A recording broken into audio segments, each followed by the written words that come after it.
Putin haqida 100 ta fakt. Qani ketdik.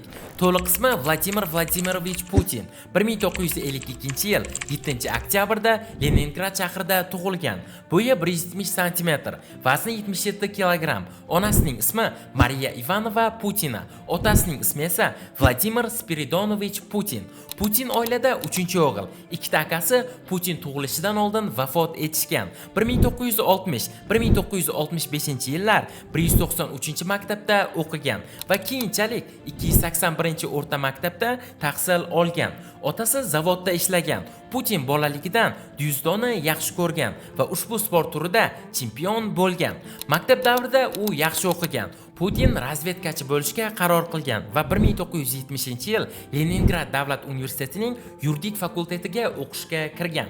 1975-yildan 1990-yilgacha Davlat xavfsizlik qo'mitasida xizmat qilgan. Germaniyada razvedkachi bo'lib ishlagan. Putin nemis tilini biladi. 1990-yilda Leningrad davlat universitetini xalqaro aloqalar bo'yicha yordamchisi bo'lgan. 1991-yil, 1996-yillarda Sankt-Peterburg meriyasida ishlagan va KGBdan ishdan bo'shagan. Yuridik fanlar nomzodi ilmiy darajasiga ega. 1996-yilda Sankt-Peterburg ma'muriyatida ish boshlagan. 1999-yil avgust oyida Rossiya Federatsiyasi bosh vaziri etib tayinlangan. 1999-yil 31-dekabrda Rossiya prezidenti bo'lgan. Putin dzyudo bo'yicha qora belbog'ga ega. 2008-yilda Putin tabiatga qo'yib yuborilgan Amur yo'lbarsi oldida suratga tushgan. Putin Sankt-Peterburgning Zenit futbol klubiga muxlislik qiladi. 2014-yilda u Milliy xokkey ligasi yulduzlari bilan xokkey o'yinida qatnashgan. 2009-yilda Putin otda tushgan surati memga aylangan. 2011-yilda Putin ochiq dengizda 10 kilometr suzgan. Putin muntazam ravishda qurol bilan suratlarga tushadi. Putin Sibirda o'rmonlarni himoya qilish va daraxt ekish bo'yicha tadbirda ishtirok etgan. 2011-yilda Putin Qora dengizda surfing qilgan. Putin muntazam ravishda baliq oviga boradi va ko'pincha katta baliqlar ovlaydi. Putin ovqat pishirishni yaxshi ko'radi, ayniqsa tabiatda. 2014-yilda Putin Sibirda qorda sayr qilgan. Putin ba'zan ommaviy tadbirlarda qo'shiq kuylaydi va pianino chaladi. Putin Rossiyaning oltin halqasi bo'ylab velosipedda yurgan. Ommaviy tadbirlar vaqtida Putin tez-tez jismoniy kuchlarini namoyish etadi. Putin chang'i sporti bilan faol shug'ullanadi. Putinning qarorgohida o'zining hovuzi bor. 2011-yilda Putin suvga sho'ng'igan va qadimgi Yunon amforalarini topib olgan. Putin ba'zan tarixiy binolarni qayta qurishda ishtirok etadi. Rossiyada chang'i turizmini rivojlantirish loyihalarini qo'llab-quvvatlaydi. Putin eshkak eshish bahslarida qatnashgan. Putin gidrosiklda uchgan, parashyutdan sakrash kabi ekstremal sport turlarini sinab ko'rgan. Qishloq uylarida vaqt o'tkazishni, har xil turdagi ochiq havoda dam olishni yaxshi ko'radi. Putin texnologiya tarixiga qiziqadi va ba'zida eski avtomobillarni namoyish etadi. Putin yovvoyi tabiat bilan fotosessiyalar qilishni yoqtiradi. Ba'zan Putin taniqli shaxslar bilan norasmiy uchrashuvlar o'tkazadi. Putin faoliyatining dastlabki yillarida jang san'ati turnirida qatnashgan. Ko'pincha bahs-munozaralarga sabab bo'ladigan noodatiy bayonotlar beradi.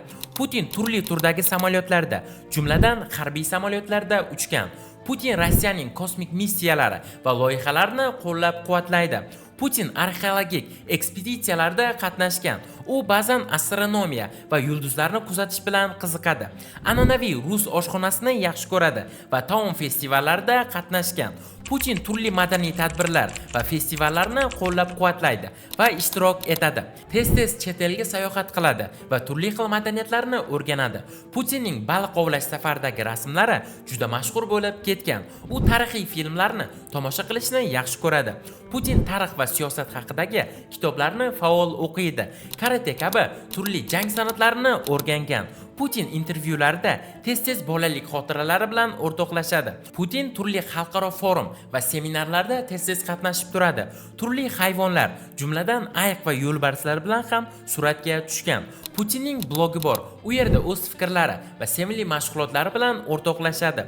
Putin Rossiyada hayotni yaxshilash uchun turli loyihalar va dasturlarni amalga oshiradi. Putin Rossiyada yodgorliklar va yodgorlik belgilari muzeyini ochgan. U turli xil sport festivallarida qatnashadi. Putin 20 yildan buyon prezidentlik kursisida o'tiribdi. Putin qadimgi rus an'analari va bayramlarini qo'llab-quvvatlaydi. Yangi madaniy ma'rifiy muassasalarning ochilishida ishtirok etadi. Muzeylar va madaniy ko'rgazmalarga tashrif buyurib turadi. Putin ilmiy tadqiqotlar va innovatsiyalarni qo'llab-quvvatlaydi. Hozirgi vaqtda eng kuchli prezident hisoblanadi. Putin ba'zan futbol o'yinlariga boradi va Rossiya klublarini qo'llab-quvvatlaydi. Sport infratuzilmasi va yangi sport inshootlarini rivojlantirishni qo'llab-quvvatlaydi. Putin chang'i sayohatlarini va qishki sarguzashtlarni yoqtiradi. Baykal ko'liga zerikkanida juda ko'p borib turadi. Putin Rossiya haqida juda ko'p qiziqarli faktlar va sirlarni biladi. Boshqa davlatlar bilan madaniy almashuvni qo'llab-quvvatlaydi. Putin ekologik loyihalar va tashabbuslarda ishtirok etadi. Hattoki maktablarga ham borib turadi. Putin Toshkentga ham tashrif buyurgan. Putinning ta'kidlashicha, u bolaligidagi Kipling asarlariga qiziqib qolgan. Putin geografik xaritalar va taniqli shaxslar suratlari tushirilgan pochta markalarini to'playdi.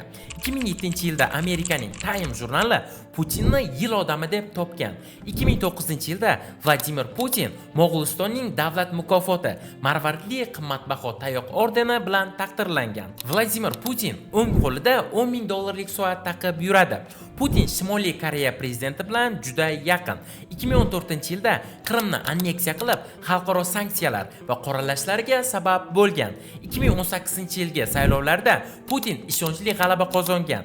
Biroq saylovlar qonunbuzarliklar uchun tanqid qilingan. Turli mamlakatlar, jumladan Xitoy va Yaqin Sharq bilan savdo aloqalarini rivojlantirgan. Qurolli kuchlarni faol ravishda modernizatsiya qiladi va harbiy xarajatlarni oshiradi. Va Putin korrupsiyaga qarshi faol kurashadi. Do'stlar, bugungi videomiz shulardan iborat edi.